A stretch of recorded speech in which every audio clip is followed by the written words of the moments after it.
अपने आप को हमें सुधारना पड़ेगा, अपने आप को हमें संवारना पड़ेगा। एक डॉक्टर पिता अपने बच्चे को ले गया क्लिनिक हॉस्पिटल, तो बच्चा जब हॉस्पिटल में पहुंच गया, क्लिनिक पर पहुंच गया, जैसे ही क्लिनिक पर पहुंचा बच्चा इतना उपद्रवी था, सामान फेंके, ये फेंके, वो फेंके। तो पिताजी ने उसको एक देश का नक्शा दे दिया, और देश का नक्शा दिया, और नक्शा देकर कहा इसको सही करो, नक्शे को, इस नक्शे को सही करिए, सीधा करिए। और बेटे को नक्शा दे दिया। पिताजी ने सोचा कम से कम आधा एक घंटा इसको नक्शा ठीक करने में लग जाएगा, जब तक मैं मरीजों को देख लेता हूँ, पेशेंट देख लेता हूँ। और पिताजी जैसे ही मरीजों को देखना चालू करे और ये नक्शा सही करके 5 मिनट में लेके आ गए। अब डॉक्टर पिता आश्चर्य में पड़ गया कि मेरा बेटा इतना विद्वान, 5 मिनट में तू नक्शा सही कर लाया। पिताजी ने बेटे से पूछा, क्यों रे, ये नक्शा तूने कैसे सही करा? उसने कहा पिताजी इसके पीछे एक मनुष्य का फोटो था, मैंने उसको सही कर दिया, नक्शा अपने आप सही हो गया। हम भी यही करते हैं, हम सबको सही करना चाहते हैं, केवल अपने आप को छोड़कर। हम सारी दुनिया को बदलना चाहते हैं, केवल अपने आप को छोड़कर। हम पूरे घर को बदलना चाहते हैं, केवल अपने आप को छोड़कर। हम अपने बच्चों को बदलना चाहते हैं, अपने आप को छोड़कर। हम विश्वास लेकर बैठे हैं कि मेरा बेटा मुझे पूछेगा, मेरा बच्चा मुझे बहुत सम्मान देगा, मेरी बहू मुझे आदर देगी, मेरी बहू मेरे चरण छुएगी, मेरी बहू मेरा आदर करेगा, मेरा बेटा मेरा आदर करेगा। जब ये बहुत अच्छे पद पर पहुंच जाएगा, मुझे पूछेगा, मेरा आदर करेगा, सम्मान करेगा। एक बात अपनी जिंदगी में याद रखकर रखना कि तुमने अगर तुम्हारे सास ससुर का सम्मान करा है, तुमने अपने माता पिता का सम्मान करा है, तो तुम्हारी औलाद भी तुम्हारा सम्मान करेगी। अपने आप को सुधार लो, पूरा राष्ट्र सुधर जाएगा, पूरा राष्ट्र। दुनिया के लोग चिल्ला चिल्ला कर कहते हैं हम सुधरेंगे, युग सुधरेगा, हम बदलेंगे, युग बदलेगा। तुम बदलोगे कब, वो तो बताओ, क्योंकि प्रत्येक मनुष्य पूरे संसार को बदलने में लगा हुआ है। सबको बदलना है, घर को बदलना है। लोगों ने पर्दे बदल दिए, भोजनशाला बदल दी, सब कुछ बदल दिया, पर अपने आप को नहीं बदल पा रहा कि मैं कैसे बदल। वो अभी भी वैसा की वैसा ही है जैसा था, और समझाओ तो कहता हम तो नहीं सुधरेंगे।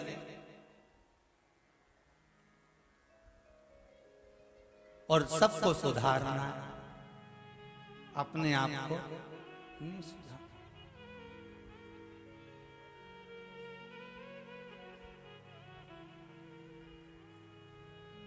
खूब बड़ी बड़ी बातें करेंगे, बड़े बड़े आसन पर, सिंहासन पर, पदों पर, कुर्सियों पर बैठ जाएंगे, बड़े ज्ञान की बात करेंगे, महाराज ऐसा वैसा सबको समझाएं। और भीतर जाकर झांको तो ऐसा महसूस होता है राम जी कहां फंसे भगवान।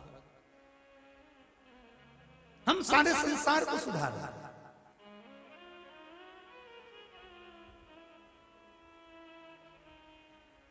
अपने भीतर को भी तो सुधारो, अपने आप को भी तो सुधारो, स्वयं को सुधारना पड़ेगा।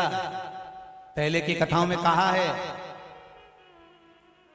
राष्ट्र को संवारने के लिए 5 कार्य सुधर जाए तो मेरा राष्ट्र सुधर जाएगा। पहले की कथाओं में कहा, नीतिकार, सलाहकार, पत्रकार, कथाकार, ये आपको जो देने वाले कलाकार, ये 5 जो है, ये कार का सुधरना चाहिए तो अपने आप राष्ट्र सुधर गया। उसमें कथाकार भी है, उसमें सलाहकार भी है जो आपको अच्छी अच्छी सलाहें देता है।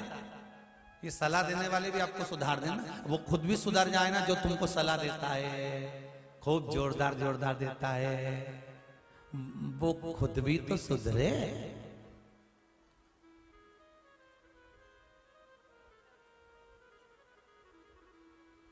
वो स्वयं भी तो सवरे।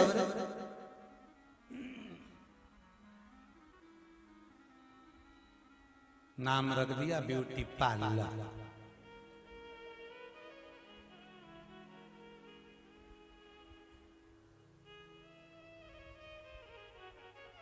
और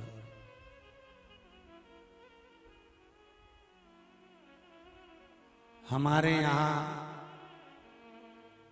दुल्हन का श्रृंगार किया जाता है। वहां लिखना चाहिए एक पार्लर। भारत की भूमि पर जैसे ब्यूटी पार्लर बने हुए हैं और पार्लरों में लिखा जाता है कि हमारे यहाँ दुल्हन का श्रृंगार किया जाता है, ऐसे भारत की भूमि पर पार्लर बनना चाहिए कि हमारे यहाँ दुल्हन को संस्कारित किया जाता है। हमारे यहाँ दुल्हन को संस्कारित किया जाता है जो संस्कार से विहीन हो गए।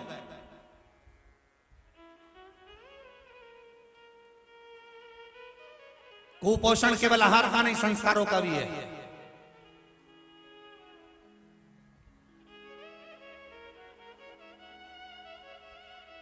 जिस गांव में पानी की कमी होती है वहां की फसल बिगड़ जाती है, और जिस घर में संस्कारों की कमी होती है वहां की नस्ल बिगड़ जाती है। हमारे यहाँ संस्कार दिए जाते हैं, हमारे यहाँ संस्कार दिए जाते हैं।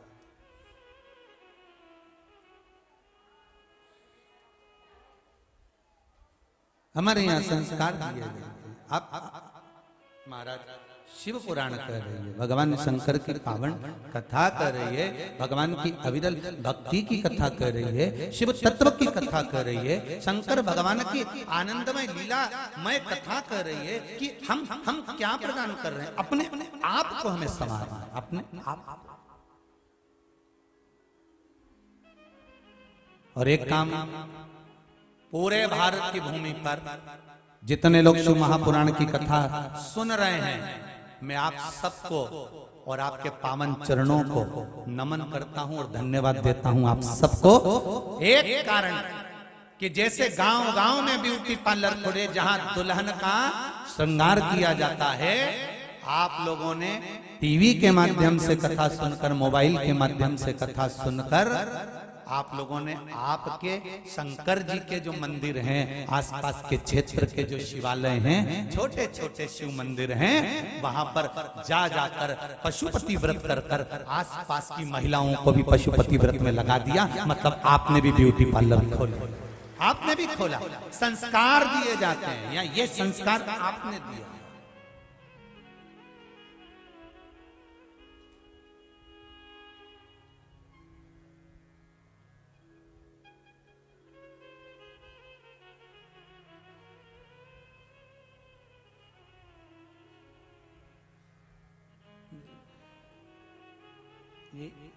दुनिया के लोग उल्टे मार्ग पर भेजने वाले हैं, जैसे अभी भेजा, अच्छी खासी सीधी मार्ग से जा रही थी तो उल्टा गए। ऐसे ढेर पड़े, ढेर।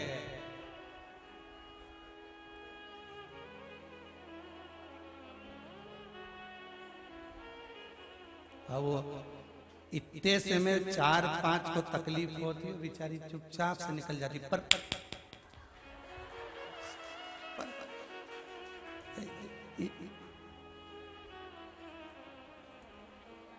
अच्छा, तो तुम लोग सोचते होगे कि हम तुम्हें कहे, इनके क्यों नहीं कहे? कहीं हमारे दहेजा में आए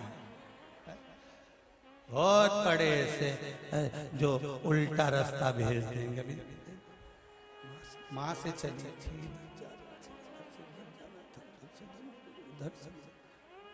इधर उधर,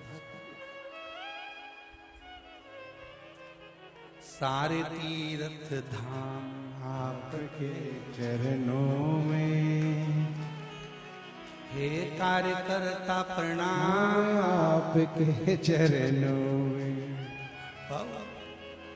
शिव भक्ति है माना, हे राम।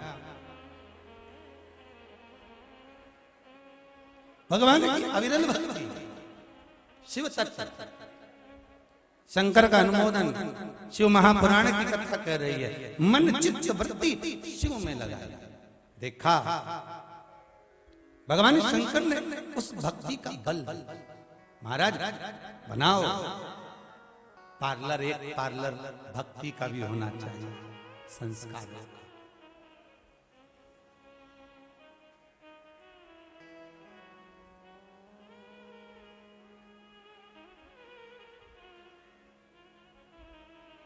एक हमारा भी मन है कोचिंग क्लासेस डालना का।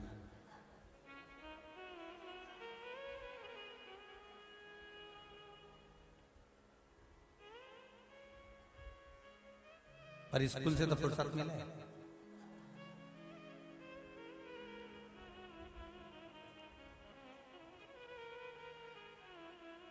वो कोचिंग क्लासेस कैसी होना चाहिए?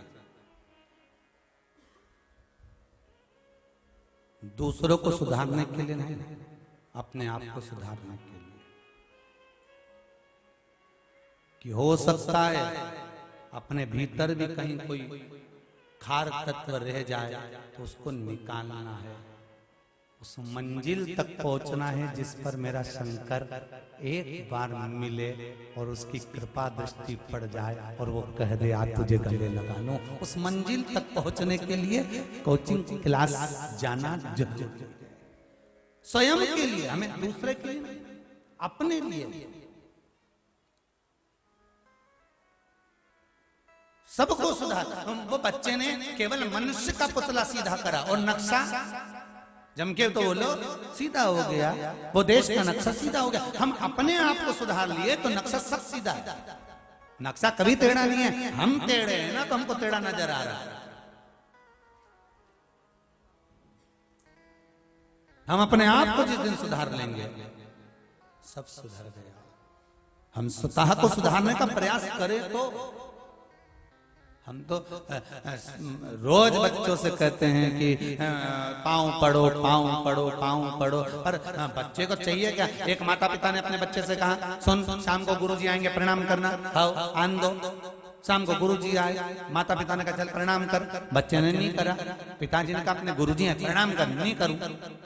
पिताजी ने कहा अपने गुरुजी प्रणाम कर, नहीं करना। पिताजी ने दो धर के दिया, गुरुजी को प्रणाम नहीं करता। बच्चा रोने लगा। इतने में माँ आई, माँ ने कहा बेटा अपने गुरुजी हैं प्रणाम करो, नहीं करना। माँ ने कहा बेटा अपने गुरुजी प्रणाम करो, नहीं करना। माँ ने भी दो धक्के दिया, रोने लगा। गुरुजी बोले काय को मार रहे हो? कि प्रणाम नहीं कर रहा। गुरुजी बोले नहीं कर रहा मत करने दो, कम से कम तुम दोनों तो करो। वो नहीं कर रहा ना, मत करने दो, तुम दोनों तो करो। और जैसे ही माता पिता ने झुककर प्रणाम करा, इतनी देर में बच्चे ने साष्टांग दंडवत कर लिया। क्योंकि हम सुधरेंगे युग सुधरेगा, हम बदलेंगे युग बदलेगा। हम आस इतनी लगाकर बैठे हैं, मेरा बेटा मुझे पूछेगा, मेरा बेटा मेरे पांव धोएगा, मेरा बेटा मुझे तुलसी का दल देगा, मेरा बेटा गंगा जल देगा, मेरा बेटा मुझे ये करेगा, मेरा बेटा जब पड़ जाएगा तो मुझे फ्लाइट में घुमाएगा। वो खुद घर आ जाए वही बड़ी बात है। और सुन लो हरिओ डुकरी, बहुत ध्यान से सुनना। आज के जमाने के लोग एक कुत्ते को घुमाना पसंद करेंगे पर डोकरा डोकरी को नहीं। फालतू की बात है। इसलिए शरीर जब तक चले तब तक कुबेरेश्वर धाम भी आ जाओ। जब तक शरीर चले सारे तीर्थ चले जाओ। फिर कहेंगे तुम्हारे घर में चले और शरीर चले, तब तक सब अच्छे काम कर लो। जिस दिन शरीर चलना बंद हो जाए और तुम्हारे घर में चलना बंद हो जाएगी, फिर तो बच्चों से भी कहूंगे ना 500 रुपए डाल दीजिए पिछले सेवा समिति को 4 के। बच्चे भी चले चतुर, 500 तो लिए, खुद के खाते में ये ले देख।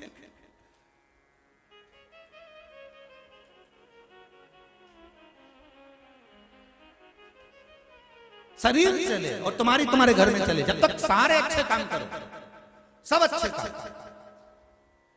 और साफ कह दो कि मेरे को छेड़ने की जरूरत नहीं, परेशान करने की जरूरत नहीं, मैं जाऊंगा।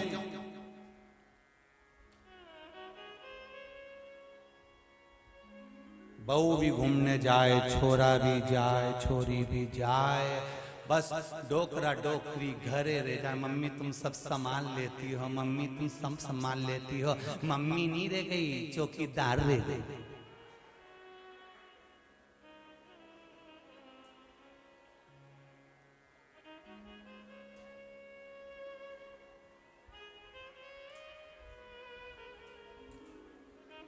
चले जाए। बेटा एडीलैंड में बेटी है न्यूयॉर्क और ब्राइट बच्चों के लिए हुआ बुढ़ापा डार्क। काका क्या करोगे, ये रुपया कहाँ धरोगे, काका क्या करोगे, ये रुपया कहाँ धरोगे। अंत कहाँ है?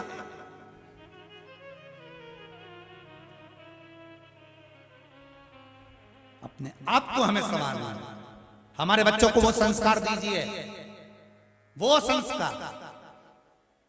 2 साल पहले का समय निकाल कर देखो, जब से आप लोग शिव पुराण कथा सुनना चालू करे हो, इसके पहले का समय निकाल कर देखना। मंदिरों में केवल पंडित रहते थे, वही आरती करते थे और बाद में वही घंटी बजाते थे।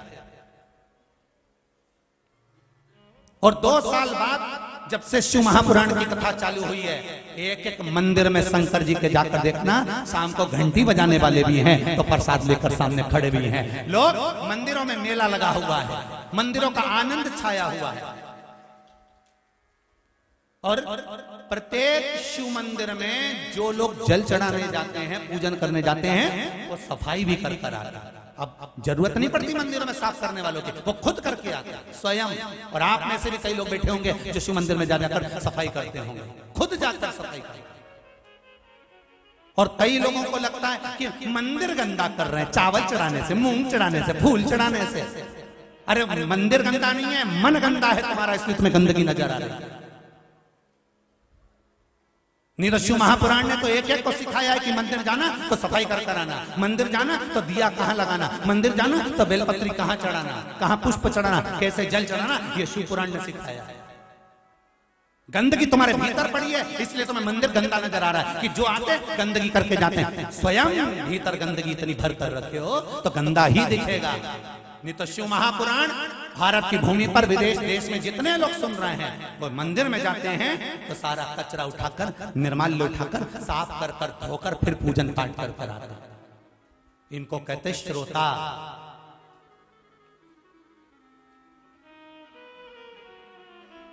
अपने भीतर की गंदगी को निकालो, साफ सफाई नजर आने लगे।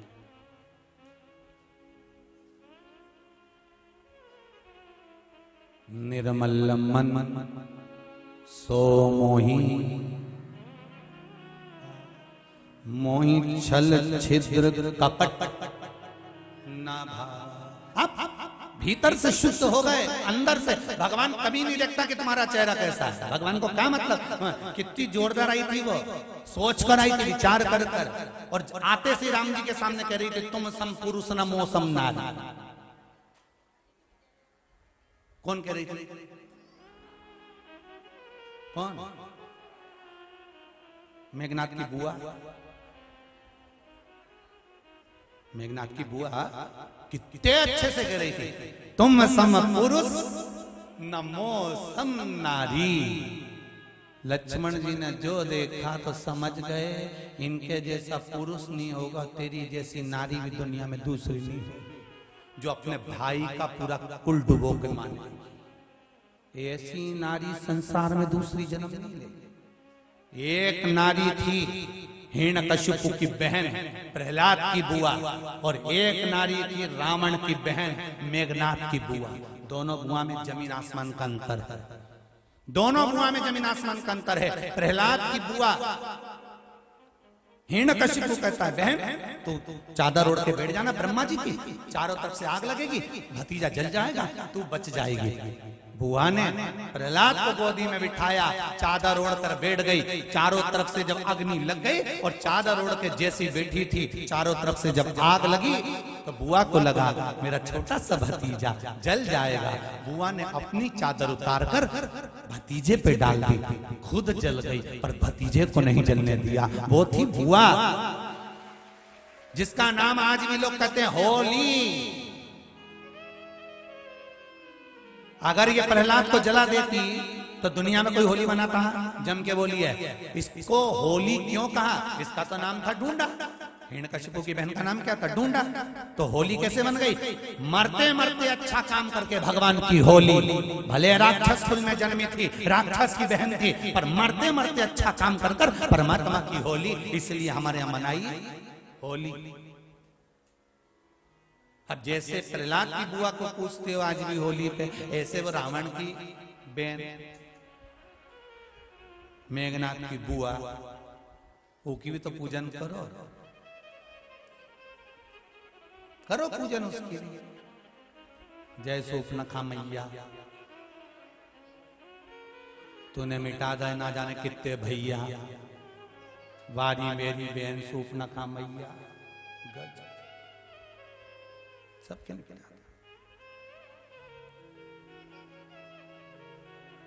एक थी जिसने अपने भाइयों का पूरा कुल डुबो दिया, और एक थी जिसने प्रहलाद को अपनी चादर उतार कर पहनाकर बुआ को सुरक्षित रख दिया कि बुआ हमेशा भतीजे का हित चाहती है, बुआ कभी भतीजे को बर्बाद करना नहीं।